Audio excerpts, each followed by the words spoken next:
Hello, everyone. Welcome to the Film for Fans podcast, your home for movie news, reviews, and movie fan views. This is the podcast from movie fans for movie fans. I am your host, Ryan Dunlevy, joined by Rob Dunham. Hey, everybody. Okay, Rob is here. I am here. There's movies to talk about. It's going to be great.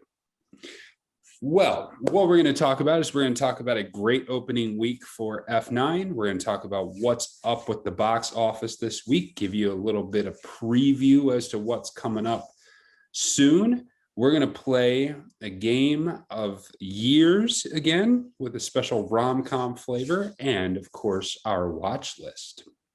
So this promises to be a good lineup. Are you ready there, Rob? Oh, I am ready. Got all my shopping done. Ready to talk about movies, ready to not be walking around Walmart anymore. Yeah, I can see. This is definitely better than walking around Walmart. Yeah, for about 2 hours. So Yeesh. That's over with. All right. Well, to start off, let's talk about F9. So F9, we did a big long debrief about the movie last week, but now the box office results are in and they're quite good for F9. F9 earned $70 million in its opening weekend, which is, of course, a pandemic record. And it is the biggest domestic opening since Star Wars: The Rise of Skywalker earned $177 million in 2019. So this includes the movies that came out at the beginning of 2020 as well. So this is substantially more than Godzilla vs. Kong, Quiet Place Part 2, and Mortal Kombat. It doesn't quite reach what 2017's Fate of the Furious did, which was 98.8 million, but there was no pandemic when that one came out. But it did beat Hobbs and Shaw, the previous release of the Fast and Furious franchise, which made $60 million. So this is pretty close to what you would expect to be a pretty normal box office number, wouldn't you say? Yeah. I'm a little surprised at that because Hobbs and Shaw I thought was pretty decent. So to hear it beat that is pretty impressive. Yeah. It clearly seems like this was a movie that got people out to theaters, and we're starting to inch our way back up to normal box office numbers. We're starting to see things that much more closely resemble a normal box office, which can only be a good thing. And hopefully this bodes well for future releases. Just to clean up a few things, from our discussion about F9 last time, there was actually a mid-credit scene. Oh, there was. We had talked about, we didn't know if there was one. There was a mid-credit scene. So if you have not yet seen the movie, make sure you stay through the mid-credits. And so now, what happened in the mid-credit scene? So I'm going to give a spoiler. Skip over the rest of this if you don't want to hear what the mid-credit scene was about. Apparently, it was a scene of Han confronting Shaw. Because, of course, Shaw ran him over and killed him in Tokyo Drift, which we had to piece together through 3 different movies. But hey, so yes, that's apparently it's a confrontation or a scene with Han and Shaw, which would be really interesting. So make sure you stay around for the theater to do that. Still doesn't tell you where Mr. Nobody is, but hey, it is what it is. Also, last week we talked about, I mentioned that I had a hard time seeing John Cena as the younger brother for Dom. I looked up the ages. Dom is 10 years older. Wow. Full 10 years older. That dude is 54 years old. Wow. That is the youngest looking 54-year-old dude and the fittest looking 54-year-old dude I've ever seen. So that blows me away. And that's probably why it's hard for me to see John Cena as his younger brother, because John Cena looks older than 10 years younger. So that's just a few cleanups from that particular movie. So that was the box office for last week. This week we have a couple movies coming out. Boss Baby Family Business. This is the second Boss Baby movie. It's a family kid-oriented cartoon. And we have The Forever Purge. So The Forever Purge is out, and The Hitman's Wife's Bodyguard is still out as well. So, Rob, which one you gonna see? Well, I did see The Hitman's Wife's Bodyguard. Yes. And it was interesting for me because I still have not actually seen The Hitman's Bodyguard. So are you now more likely to go see The Hitman's Bodyguard at some point? I think so. I think so. Okay. I actually I enjoyed the movie for the nonsensical action movie that it was, and Ryan Reynolds and Samuel L. Jackson and Selma Hayek just being ridiculous pretty much throughout the entire movie. They did a decent job, I think, of giving you a small synopsis of what happened in the previous movie, at least the major part of the previous movie at the beginning. And then it was woven in throughout a couple more times, which was great. And I will say that something I found absolutely hilarious. My wife really loves the movie Overboard with Kurt Russell and Goldie Hawn. Yes. From, I guess that's the 80s, right? Or Yes. Yeah, late that's an 80s, I think. movie. And in the Hitman's Wife's Bodyguard, Salma Hayek claims that she has amnesia from falling off a boat, and like 3 different characters reference. Doesn't she already know that this was used as a plot device in the movie Overboard, starring Kurt Russell and Goldie Hawn? And since that's one of my wife's favorite movies, I just found it absolutely hilarious in the context of the rest of the movie that was going on, because it's just absolutely insane. Action to the max, profanity to the max. Just the movie's a wild ride. Definitely not for everyone. But it's one of those movies that I watched, and when it was over, felt like almost no time had gone by. So that can be a sign that the movie is well made, at the very least, if not a good movie. Okay. Yeah. So you've got a kids cartoon. You've got like a kind of a not a kids cartoon. You have kind of a horror thing in The Forever Purge, and you have the wild action ride of The Hitman's Wife's Bodyguard. Yeah. Plus, of course, F9 is still in theaters, which actually is what I'm going to go see again this week, because I got another friend who wants to go see it. So I will be back in theaters for that one. I might actually watch The Forever Purge in the theater. It depends on if my sister can go with me or not, because my wife does not like horror movies. Yeah. And, so I'm kind of like, I wouldn't say I love them, but I'm not a hater of them. But the problem is I never have any time to watch them, because I'm not going to watch them when my kids are around. And when it's time for just me and my wife to watch a movie at night, we're not going to watch that. So I don't watch them because there's never any time. Yeah. So there's potential that we could be going to see that. But I'm not sure. We'll have to see. Okay. I'm intrigued by it. That doesn't mean I'm going to actually have a chance to watch it. Okay. So the next part of our box office preview is just a little look ahead to next weekend's release, which is, of course, Black Widow. That's right. It's finally going to be here. Black Widow comes out next Friday, June 9th. Rob, what do you... July 9th. Yeah, July 9th. Yes. July 9th. We are in July now. This is July 9th. It is. What do you expect?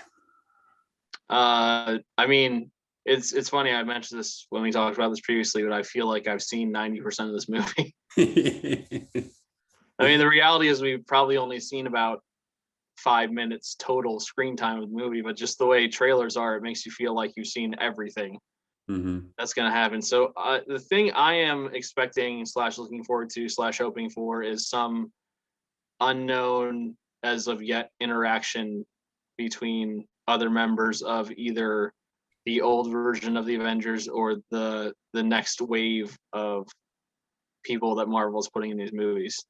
Something that ties it into something else. Because I think that was the biggest strength of the first wave of Marvel that came out. If you want to go all the way through Infinity War with that there was always some connection. There was always something at the end of the movie in a teaser to or a stinger that had something that you could look forward to. I still remember the first time they showed one of those end credit scenes with Thanos, and people just absolutely lost their minds because they had no idea that was the storyline they were going to go to until they saw him. But then as soon as you saw him, if you knew anything about the comic books, you knew what was going to happen, where it was going. So it'll be interesting to see if they can ratchet up that level of excitement again, because this is a whole new thing they're doing with Black Widow and moving forward. Mm-hmm. I'm interested to see if they can pull off the family angle, because this is apparently going to be a movie that heavily focuses on her background and her family. So I am interested in how well the family angle comes off and what role her family plays. And if some of those characters end up going forward within the series, because if they're all fighting together, then they all have some sort of training or some sort of capability or something along those lines. So I'm wondering if some of her family members are going to be brought forward. So I'm expecting that we're going to see a lot of family dynamic stuff that might lead something forward. Okay, so let's do a little bit longer look ahead at some other movie related news. Dune is delayed again. Dune. I think they're doing it just at this point just to mess with everybody. It's only 3 weeks. The delay is moving from October 1st to October 22nd. And this is part of a larger reshuffle of the Warner Brothers line. But to me, I don't know why they're doing it. I don't know why they just keep messing with this. It's annoying. They need to stop delaying Dune. Yeah. My thoughts on that. Stop delaying Dune. Enough already. Now, if you want to bring it forward, I'm fine with that, but no more delays. This is getting too much. So it's supposed to be October 22nd, but yeah, I won't be holding any bets that Warner Brothers will keep that date given their track record so far. In other news, 2 hit TV series are getting full-length movie treatment. The Sopranos. There's an upcoming movie for The Sopranos, which is a trailer actually just dropped this week for. It's called Many Saints of Newark, which features the older characters in The Sopranos when they were younger. So that's one movie coming out, and that's going to be part of that Warner Brothers line that's getting reshuffled for fall. And there's hints that a Ray Donovan movie is coming. And now this one will be a full-length feature movie, but will air on Showtime. Very similar to how Netflix did one for the Breaking Bad series. At the end of the Breaking Bad series, that Ray Donovan movie is supposed to pick up right where the show leaves off as the show is ending. So these are 2 hit TV shows that are getting movie treatments. Did you see either of these series, and what do you think about them moving to films? I guess I'm going to sound like an uncultured person here, but I have not actually watched any of the series. So The Sopranos is definitely on my list. I just haven't gotten to it yet. So I don't feel like I can really give too much of an opinion. Yeah, I didn't watch either of the series. I've heard Ray Donovan is a pretty decent series. Sopranos is obviously legendary. It will be interesting to see how successful a Sopranos movie is. We know that some some TV series do well when they go to the box offices and some don't. Star Trek is one of the best examples of something that's gone from the box or from the TV to the box office and had success, but it doesn't always happen. It will be interesting to see. So that's two things you can look forward to coming up. And finally, Disney is previewing. There's some articles about Disney's new movie coming out this summer called Jungle Cruise, which actually looks like a really interesting and exciting movie coming down the pike. And this stars Emily Blunt and Dwayne "The Rock" Johnson. And the plot of this one is that Emily Blunt plays an explorer searching the jungle for what is essentially like a healing tree or a tree of life, that type of thing. And Dwayne Johnson is the boat captain in charge of ferrying her to wherever she needs to go. And this is a movie that is in part based on the ride. So you can obviously see the tie-ins to the Pirates of the Caribbean, as it was another movie based on a Disney ride. So what do you think of this as it's getting ready to come out here in the next month? I do agree with you. I think that it looks like it is something that will be funny, have action, probably have some heart too. It looks like a movie that will be a crowd pleaser. So I think with something like this, where it's not necessarily a known thing for a lot of people, like the fact that it's based around an amusement park ride. I think if I recall correctly, like Pirates of the Caribbean, one of the reasons why it took off and was so successful was because the first wave of people who saw it were like just floored by it and spread the word about it, and it had like really long staying power because of that. And I think that Jungle Cruise might be the same kind of situation. Like some people will go to see it and then recommend it to their friends, and they'll recommend it to their friends, and I could see it becoming really successful. I mean, also The Rock and Emily Blunt are both well-known commodities at this point. Mm-hmm. So a lot of people might go just to watch them.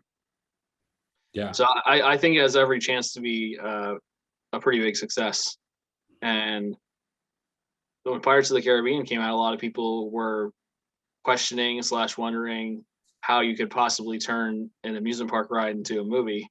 Mm-hmm. And then Johnny Depp just absolutely nailed his character and sold a ton of people on engaging with it, and it became a huge thing. Mm-hmm. So I could see that happening with this too. For sure. I'm actually surprisingly excited about this movie coming out.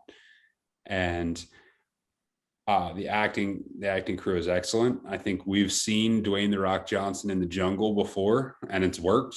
The Jumanji movies. So I think he can pull it off. Now, this movie is set in 1916, so it has a little bit of a period piece element to it.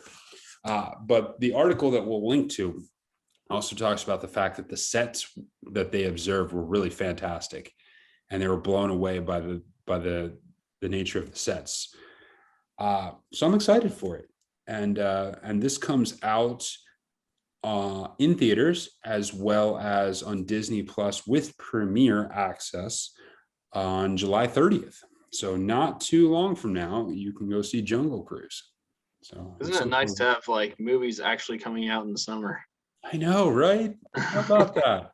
Things to look forward to in the summer. Movies in the summer. It's great. I love it. All right, let's move on. That has been our wrap on the news. Now it's time to play a game. We haven't played a game in a few weeks. It's time to play a game. And of course, you know, as we're wont to do when we have games, both of us interpret the rules entirely differently from one another. I know. You think we run a podcast or something? We might want to get on the same page on this. It was really my fault for being in Walmart for 2 hours. Let's be honest. So you know, we'll get past it. We'll get through it. It'll work. I'm just learning all the different ways that my words can be reinterpreted. Yes. So it's great. All right. So we are playing the game Name the Year. And we played Name the Year before, but we're going to put a little twist on Name the Year. And this will be the Rom Com edition. So the basic idea is we'll give each other movies, and we will have to try and figure out what year they came out. And the person who gets the most correct wins. Sounds good. And they're all rom-coms. That was the twist on this one. Yeah. They all have to be rom-coms. All right. Do you want to go first? Do you want me to go first? How are we doing this? So if I go first, am I giving you the movie and then you guess the year? Yes. All right. So I interpreted the instructions as pick a year and give like X amount of movies that were all from the same year. So I picked out 2 years, so I'll give you 2 from one of the years and you can guess. And then when it's my turn again, I will do the other year. Okay. So let's start with Coyote Ugly and What Women Want. All right, I'm going to go with the year 2000 on that one. That is correct. Nice. Yes. Yeah. My roommate, my freshman year of college, was obsessed with Coyote Ugly. I immediately associate that with the year 2000 because when I went to college, my first roommate was obsessed with that movie, which also shows how long ago I was in college, but that's another story. Also, a good thing for a nice, upstanding Christian young man to be obsessing about. No, he wasn't a Christian. No, this is at your college. So this was at the Satan College. I was not at a Christian college at this point. So yeah. All right. How about You've Got Mail and How Stella Got Her Groove Back? Okay, so You've Got Mail is late 90s. I'm gonna go 97. 98. Oh, come on. Yes. I should know that one. Yeah, I shouldn't have. All right. Well, you can give me yours and I'll guess wrong. So all right, so I will give you, since you gave 2 based on what you've got, I will give 3. I will give you 3 to go for. So here we go. A Lot Like Love, starring Ashton Kutcher and now I'm blanking out on her name. I'll look it up here a second. Amanda Peet. Ashton Kutcher, Amanda Peet. I'm gonna be honest and say I've not heard of that movie. Okay, you need to see so it. That doesn't help me very much. But Ashton Kutcher, let's see. You can based on the actors, you can probably get an idea of when they would have been in movies together.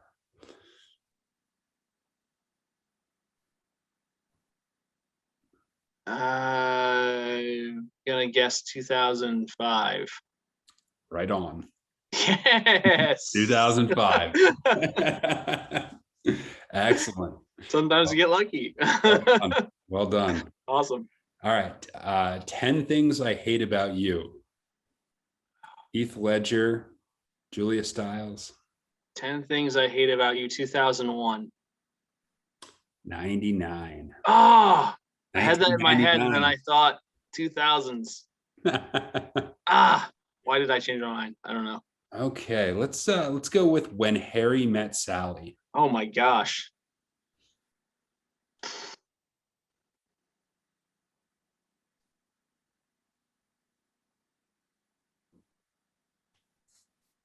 Uh, 83. That's a little older. It was 89. Okay. 1989. Yeah, to me those years kind of mixed together because I was a little kid and obviously not watching those movies at that time. You're like, this is an 80s movie, so it's somewhere somewhere in the 80s, somewhere. Yeah. Okay. Yeah, well, let's do that again. Yeah. Mix up the genre. Mm-hmm. Yeah, I like that. We both got 1 right, so yeah. I don't know. We got like 1 right, but technically 2. Yeah. Here's what I'll do. I will give you 1 more. If you get this one right, you win. All right. Okay. Let's do it this way. All right. Keeping the Faith. Keeping the Faith. Ben Stiller, Ed Norton, and what is her name? The girl from Oh, the girl from that one TV show. Was that 98? It's Jenna Elfman is the girl. Was that 98? That is 2000. Ah, Surprised you didn't come across it in your list of 2000. I did, but I didn't remember if I saw under 98 or 2000. And I guessed the wrong one. All right. Oh well. Okay. Well, we're close, but not good enough on this one. Yeah. Well, thanks for playing the game of Name the Year. And now we will move on to our watch list. Movies that we watched last week, which we will give you a brief easy for me to say, brief synopsis of. Gal Gadot. So, Rob, what did you watch last week? I watched two very different. Oh, I watched more than two movies, but the two movies I'm going to highlight two very different movies. Okay. I watched The Wizard of Oz, Hmm. and every time I watch The Wizard of Oz, specifically around the scenes that are shot at the farm at the beginning and end of the movie, I am just always really impressed by the quality of the filmmaking of The Wizard of Oz for when it was made, because it honestly has no right to be as good as it is, I think. And I think that quality carries throughout the entire movie. Obviously, it's not going to have the special effects you're used to now by any stretch. It was funny. We were watching it with my sister and her husband and their son. And their son said, "Tin Man, it looks like he's wearing rubber gloves." So there are little things like that you might see as you're watching the movie, but it's a really good story and well acted, and obviously Judy Garland became a legend because of it. It's I enjoy musicals because I'm a musical person, and some of the songs in that movie are obviously just like absolute classics when it comes to movie making. But Somewhere Over the Rainbow and Yellow Brick Road and Ding Dong the Witch is Dead, those are songs that if you know anything about movies, like you probably know them. And they've been referenced in thousands of other things. And usually when something is referenced that much, there's a reason. And the reason is that the movie's pretty good. Yeah. The other one that I'm going to talk about is Quantum of Solace with Daniel Craig as James Bond. We've been watching through the Bond movies, and so I like the old Bond movies, but I needed to like cleanse my palate and watch a newer Bond movie with like newer action and crazy stuff, because sometimes when you're watching old ones, you're like, oh, if they only had the ability to do this when they made this. And I wasn't quite in the mood for Pierce Brosnan surfing down an iceberg, so I decided to. The thing I have liked about the Daniel Craig movies, and some people don't like the Daniel Craig movies for this reason, but I appreciate it for this reason, is that although some of the action is like pretty high level, it almost all of it seems feasible, and that is clearly not the case with a lot of the other movies in the series. Yeah. So I appreciate them for what they are. It seems more grounded when it comes to how Bond is portrayed in the movies. I really like Daniel Craig too. It almost seems to me unfair to rate where I view him as Bond until he is done being Bond, because I think he's done a really, really good job. But it's hard to put him up against like Roger Moore or Sean Connery. I don't have much of a problem saying he's better than Pierce Brosnan. And I like the Pierce Brosnan movies, but they're so outlandish at times that it's hard to like really take the acting seriously. Yeah. Which, I guess that's just a facet of the movies themselves, so maybe not worth complaining about. But yeah, The Wizard of Oz and Quantum of Solace, and the guy who plays the villain in Quantum of Solace, Matthew, I don't remember his last name, but he plays a character named Dominic Green, and I think he's probably one of the better Bond villains in recent movies. Seems like committed to the cause he's going for and motivated and an overall not good person. And set up against some other people who aren't good, which is an interesting dynamic too. But I like that movie a lot. That's another one. Like the Hitman's Wife's Bodyguard I had mentioned earlier. That's a movie. Quantum of Solace to me is a movie. It was an hour and 40 minutes long, and it felt like it was about 10 minutes long. Like it was over, and I was like, "This is over."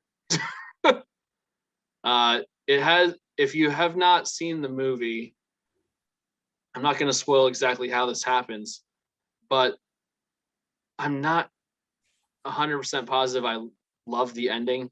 Do you remember how this movie ends? It has the big climax of the scene with the villain, and then it like snap cuts basically to another scene with Bond tying up a different loose end that's tangentially related to what was happening, but not the main plot of what was happening. And then the movie ends, and it just kind of feels like there's a little whiplash there, I think, at the end of the movie. I kind of think they could have handled it better, or maybe tied more of the storyline of what he was going to do with cleaning up the whole mess when it came to Vesper together, instead of just throwing it. It almost feels like an afterthought how they shot it. Yeah. And I thought it's hard for me to evaluate Quantum of Solace on its own, because I view it as coming on the heels of a Bond movie that at the time was, in my estimation, the best Bond movie, and that was Casino Royale. Of course, then Skyfall passed that. Yeah. But it was hard for me to love the movie because I kept comparing it to Casino Royale. If it had been the first movie, it would have been a very good Bond movie. Yeah. But wedged in between Casino Royale and Skyfall, it's hard for me to just take that movie as is. And I think that was also around the time of the writer's strike too. So I think that might have been some of the reasons why that part suffered, because I definitely thought there was going to be a greater tie-in to the whole avenging Vesper angle. And it was really rushed and kind of shoehorned in. So overall, I enjoyed the movie. I think that if you watch it by itself, it's still like it's accessible. Yeah. You don't have to watch every James Bond movie to watch it and understand what's going on. And I don't know if that can necessarily be said about all of them. So that's probably something that's positive in its direction. Yeah. How about you? What did you watch? So for me, I watched a couple of movies. I watched the Netflix movie Murder Mystery, starring Jennifer Aniston and Adam Sandler. So this is, I thought overall it was well done for what it was. And it is basically a movie that takes on the genre of kind of the Murder on the Orient Express. There's the classic murder mystery, and it kind of plays around with it and not making fun of it necessarily, but jokes around with that whole framework. So, of course, Adam Sandler plays a cop, and they're supposed to be going on this trip to Europe, and they get wrapped up in a murder, and all of the characters are suspects, and they become the prime suspects and then have to worm their way out of it and figure out who did it. So it has that classic murder mystery storyline, but it is significantly less serious. It's not to the point where it's just a complete joke. They kind of tread that line of, is this a complete joke or is it just fun? And I think they come out on the side of it just being fun. It's a movie that knows it's a spoof, and doesn't take itself too seriously. So overall, it's entertaining. Yeah, I saw this closer to when it came out first on Netflix, and I would say that I think that when you're looking at the range of Adam Sandler performances, this is somewhere in the middle of like the zany, crazy, haha Adam Sandler guy and the serious Adam Sandler guy. It's almost like a marrying of the two, I think. And I for me, that makes it like a pretty solid performance. Yeah. because he's certainly capable of putting on a dramatic performance. Yeah. So there's elements of both in it, I think, and It's I more enjoy akin it. to Grown Ups. Adam Sandler, Yeah, I would say, is a comparable when you're talking about Adam Sandler roles. and I like at the end of the movie they literally are on the Orient Express. Yes. It's So a they good know nod. what they're doing. They know Yeah, what they're doing. They were making a direct tie-in, a direct play on those type of movies, and it didn't go the whole way, like to the satirical ones, like Scary Movie or something like that, where it yeah. just went straight down the realm of satirical. It was more like, hey, here's a movie where you kind of know what's going on, and we're just gonna have fun with it. So that was good. The second movie I watched was Peppermint. This was a 2018 movie starring Jennifer Garner. And it is kind of speaking of action movie tropes. This is one that features a very classic action movie storyline, in that Jennifer Garner plays a wife and a mother of a young girl who watches her family get murdered by a group of drug cartel things. Then she disappears for 5 years and comes back seeking revenge. And she returns to her Alias days level action, where she's just running rampage around, beating people up, killing everyone in sight, and trying to get revenge for the death of her family. So from that standpoint, it has some pretty good action. It did feel like a familiar character for Jennifer Garner, having been a person who was into the Alias series. So it felt natural to see her running around kicking butt again. What they did not do a good job of in this movie is explaining where that transformation comes from. It's just a case of she disappears for 5 years and then comes back knowing how to beat everyone up, shoot everything, knows everything about weapons. Like, they didn't do anything other than there was a scene where the FBI like says, oh, hey, we found this clip of her on the internet, and she's like in some MMA gym or something like that. Or she robbed this particular store. Here's a surveillance camera. Notice she went for all the good stuff and she knows what she's doing. But there really wasn't that level of explanation. A movie we're both quite familiar with, the rhythm section, where half the movie is spent her developing the skills necessary for her to commit her revenge.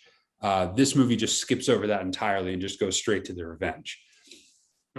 But Jennifer Garner is good. It's not a fantastic movie, but if you like action movies and you like kind of that whole revenge motif, it's a pretty good entrant. I haven't seen that one yet, so I'll check that out. Yeah, I think it's Netflix. It's on Netflix, I think. All right. So to close out the show today, we're going to give you recommendations, and in honor of murder mystery, we're going to do Adam Sandler recommendations. So recommend an Adam Sandler movie for the audience. So I think I'll go with the serious Adam Sandler because that's the one I've been most impressed with. Obviously, the 90s comedies were like in high school and college. I've watched those movies probably hundreds of times and quoted them many thousands more times to the annoyance of all my friends and family. But for me, and I've referenced this movie before, but Reign Over Me with Adam Sandler and Don Cheadle is my favorite Adam Sandler movie, and probably the most emotionally intense. I don't know if he said it anymore after Uncut Gems, but it's one of the most emotionally intense movies that he's been in as an actor, playing a widower of a family. He lost his family in the events of September 11th. And it's just a very, very powerful movie. There are some scenes in it that are just devastating. And I had not seen him really do much like that before. So to see it and to see how skilled he was at it was and still is impressive to me. Mm-hmm. So it's Reign Over Me, spelled REIGN. I definitely recommend checking it out if you haven't seen it before. Yeah, certainly a must see, and a very different side of Adam Sandler. And the relationship between him and Don Cheadle in that movie is fantastic. It's really well worth it. Yeah, it there's a lot in that relationship that can show you what it means to really be somebody's friend. Mhm. And I think that we can all benefit from knowing what that means. Yeah. So my Adam Sandler recommendation is going to be another one from the Adam Sandler as family man uh, genre version, which will be Click. So Click is currently on Amazon Prime. And the plot of this is he gets given a remote that allows him to fast forward or rewind time. And he thinks this is the greatest thing ever because he can skip over the boring stuff. You know, he can go back to the past and answer a question about something his wife wanted him to know, and he doesn't know it. But he starts to learn that not everything is as it seems, and the remote may not necessarily be the panacea he thinks it is. But it does a great job of tying in how sometimes we miss the appreciation of the daily things in life, especially when it comes to family. So it really does hit on a lot of great messages for families, for dads, and he does a good job in it because he's funny and interesting without being like the completely off the deep end Adam Sandler. And Kate Beckinsale plays his wife, who's also excellent in this too. So see Click. And Christopher Walken's cameo in that is Yes, Christopher Walken cannot be forgotten. All right, well, that is the show, ladies and gentlemen. Thank you for tuning in for Film for Fans. Make sure you rate, subscribe, and tell your friends about the podcast. And if you have a favorite Adam Sandler movie you'd like to share with us, let us know. Send us a comment, and we will get back to you. And maybe we'll include some of them on the show next week. Until next time, enjoy the movies.